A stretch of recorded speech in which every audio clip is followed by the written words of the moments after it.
இயேசுவின் நாமத்தினாலே இந்த மதிய வேளையிலே உங்களை அன்போடு விட வாழ்த்துகிறேன். உயமனே என்ற நிகழ்வின் அடிப்படையிலே ஜெபத்தின் மேன்மையை குறித்து நாம் தியானித்துக் கொண்டே இருக்கிறோம்.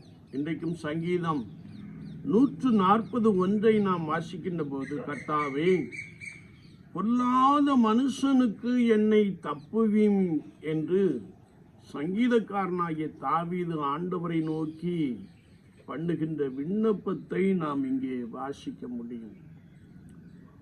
வேதத்தை நாம் எடுத்துக்கொள்ளுகின்ற பொழுது, நோவா காலத்து ஜனங்கள் பொல்லாதவர்களாய் காணப்பட்டார்கள்.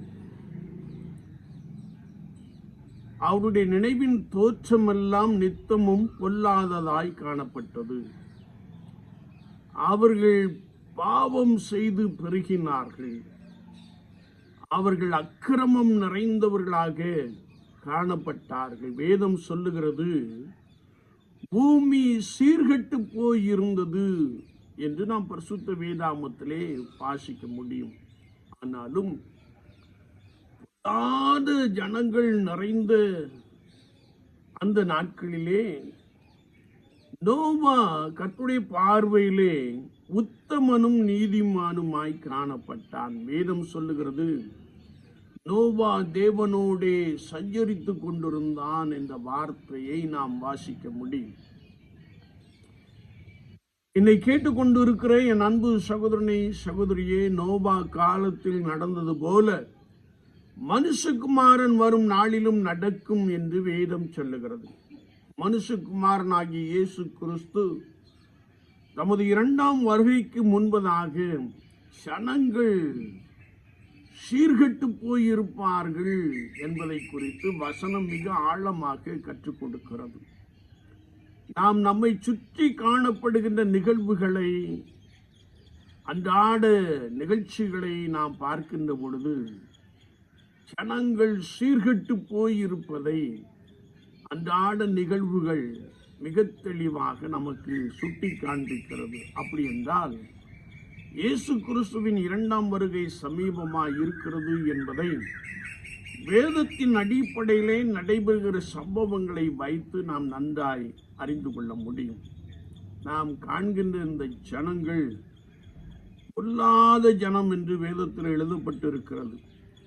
பொல்லாத சபையார், பொல்லாத சந்ததி, பொல்லாத நினைவை உடையவர்கள், பொல்லாத நடக்கை உள்ளவர்கள், பொல்லாத வழிகளில் நடப்பவர்கள், பொல்லாத செய்கைகள் உடையவர்கள், பொல்லாத யோசனை உடையவர்கள் என்பதை குறித்து நாம் நன்றாய் அறிந்து கொள்ள முடியும். எனவே we are living in the last days. கடைசி நாட்களிலே வாழ்ந்து கொண்டிருக்கிற நாம் பொல்லாத ஜனங்கள் மத்தியிலே, பொல்லாத நாவு உடையவர்கள் மத்தியிலே, பொல்லாத இருதயம் உடையவர்கள் மத்தியிலே, பொல்லாத அருவருப்பை செய்கின்ற ஜனங்கள் மத்தியிலே நோவாவை போல தேவனோடு கூட பரிசுத்தமாய் வாழ்ந்து சஞ்சரிக்கிறவர்களாக நாம் காணப்பட வேண்டும் என்பதை குறித்து வசனம் மிக தெளிவாக கற்றுக் கொடுக்கிறது. நாம் பரிசுத்த மத்தேயு 12:35, லூக்கா 6:45 நாம் வாசிக்கின்ற பொழுது, அங்கே ஆண்டவராகிய இயேசு கிறிஸ்து சொன்னபோது, நல்ல மனுஷன் தன் நல்ல இருதயமாகிய பொக்கிஷத்திலிருந்து நல்லவைகளை எடுத்து காட்டுகிறான், பொல்லாத மனுஷன் தன் இருதயமாகிய பொல்லாத பொக்கிஷத்திலிருந்து பொல்லாதவர்களை எடுத்து காண்பிக்கிறான். இருதயத்தின் நிறைவினாலே அவனவன் வாய் பேசும் என்பதை குறித்து பரிசுத்த வேதாமத்திலே நாம் மிக தெளிவாக அறிந்து கொள்ள முடியும். நல்ல மனிதன், பொல்லாத மனிதன், நல்ல மரம், கெட்ட மரம், நல்ல மரம் நல்ல கனிகளை கொடுக்கும், கெட்ட மரம் கெட்ட கனிகளை கொடுக்கும் என்பதை நாம் பரிசுத்த வேதாமத்திலே மிக ஆழமாக அறிந்து கொள்ள முடியும். அது மாத்திரமல்ல, பரிசுத்த மத்தேயு 18:32 நாம் வாசிக்கின்ற பொழுது, பொல்லாத ஊழியக்காரன் என்றும் சொல்லப்பட்டிருக்கிறது. பொல்லாத ஜனங்கள் மாத்திரமல்ல, பொல்லாத ஊழியக்காரன் என்றும் எழுதப்பட்டிருக்கிறது. ஒரு ராஜாவினிடத்தில் ஒரு ஊழியக்காரன் 14,000 தாலந்து கடன் பெற்றிருந்தான். அதை அவன் தன் எஜமானுக்கு செலுத்துவதற்கு நிர்வாகம் இல்லாதிருந்தது, பொருள் இல்லாதிருந்தது. எனவே தன் எஜமானை நோக்கி வேண்டிக் கொண்டான். அவன் எல்லா கடன்களையும் அவனுக்கு மன்னித்து அனுப்பிவிட்டான். அப்படி மன்னிக்கப்பட்ட அந்த ஊழியக்காரன் தன்னிடத்தில் 100 தாலந்து கடன் பெற்றவனை பிடித்து அடித்து துன்பப்படுத்தி சிறையில் போட்டான் என்று வேத வாக்கியத்திலே நாம் வாசிக்க முடியும்.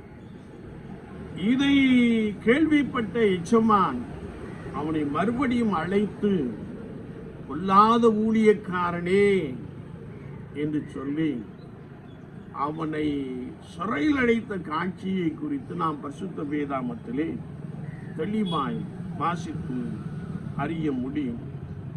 என்னை கேட்டுக்கொண்டிருக்கிற என் அன்பு சகோதரனே, சகோதரியே, இன்னும் ஊழியக்காரனை குறித்து நாம் வேதத்திலே வாசிக்கின்ற பொழுது லூக்கா 19:22 நாம் வாசிக்கிறோம்.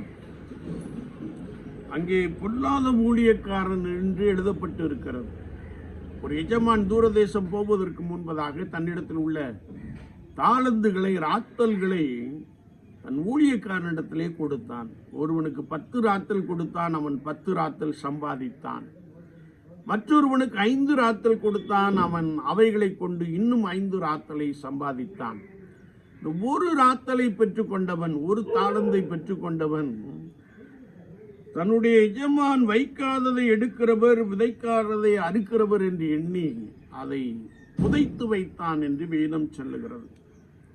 அப்படியே வசனத்தை நாம் வாசிக்கின்ற பொழுது எஜமான் அவனை அழைத்து, பொல்லாத ஊழியக்காரனே என்று சொல்லி அவனை புறம்பே தள்ளிவிட்ட காட்சியை குறித்து பரிசுத்த வேதாகமத்திலே மிக தெளிவாக அறிந்து கொள்ள முடியும். என்னை கேட்டுக்கொண்டிருக்கிற என் அன்பு சகோதரனே, சகோதரியே, பொல்லாத ஜனங்கள் வாழ்ந்து கொண்டிருக்கிற மத்தியிலே நாம் இருக்கிறோம். பொல்லாத சபையார் மத்தியிலே நாம் ஊழியம் செய்து கொண்டிருக்கிறோம். பொல்லாத சந்ததியாரின் மத்தியிலே நாம் ஊழியம் செய்து கொண்டிருக்கிறோம்.